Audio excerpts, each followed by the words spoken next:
മുഖ്യമന്ത്രി പിണറായി വിജയൻ മതകലാപം ഉണ്ടാക്കുന്നുവെന്നാരോപിച്ച് ബിജെപി സംസ്ഥാന എക്സിക്യൂട്ടീവ് അംഗം കെ സുരേന്ദ്രൻ മലപ്പുറം ജില്ലാ പോലീസ് മേധാവിക്കും ഇലക്ഷൻ കമ്മീഷനും പരാതി നൽകി.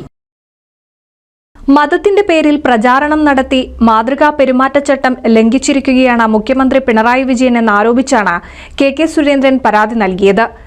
25-ന് മലപ്പുറത്ത് ഭരണഘടനാ സംരക്ഷണ റാലി എന്ന പേരിൽ CPM സംഘടിപ്പിച്ച റാലിയിൽ മുഖ്യമന്ത്രി നടത്തിയ പ്രസംഗമാണ് ഈ പരാതിക്ക് വിഷയമായ സംഭവം. സാമുദായിക കലാപമുണ്ടാക്കി രാഷ്ട്രീയ മുതലെടുപ്പ് നടത്താനാണ് മുഖ്യമന്ത്രിയുടെ ശ്രമം.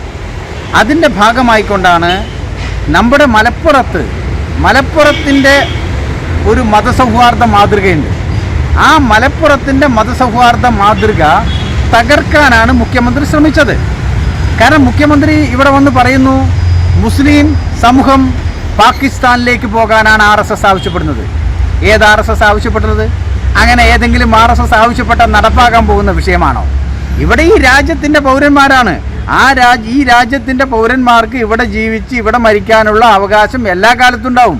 അതിനെതിരെയൊന്നും ആരും ഒരക്ഷരം പറഞ്ഞാൽ ഇവിടെ അത് വിലപ്പോകില്ല. ആര് പറഞ്ഞാലും വിലപ്പോകില്ല. അങ്ങനെ ആരും പറയാനും പോകുന്നില്ല. പക്ഷേ മുഖ്യമന്ത്രി പറഞ്ഞ് തെറ്റിദ്ധരിപ്പിക്കുന്നു. മതവികാരം ഇളക്കിവിടാനും കലാപമുണ്ടാക്കാനും രാഷ്ട്രീയ നേട്ടമുണ്ടാക്കാനുമാണ് മുഖ്യമന്ത്രി ഇത്തരമൊരു പ്രസംഗം നടത്തിയതെന്നും CAA കേരളം നടപ്പാക്കില്ലെന്ന് പറഞ്ഞ് ജനങ്ങളെ തെറ്റിദ്ധരിപ്പിച്ചാണ് മുഖ്യമന്ത്രി പ്രസംഗം നടത്തിയതെന്നും കെ സുരേന്ദ്രൻ പറഞ്ഞു.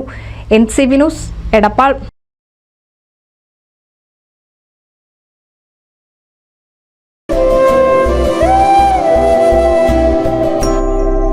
കണ്ടില്ലേ, കാഴ്ചകൾ പലത്, ആവശ്യങ്ങൾ പലത്. എന്നും നിങ്ങൾക്ക് താങ്ങായി റിലയന്റ് ക്രെഡിറ്റ്സ്. പണയം വെക്കുന്നത് സ്വർണമാണ്, അഭിമാനമല്ല.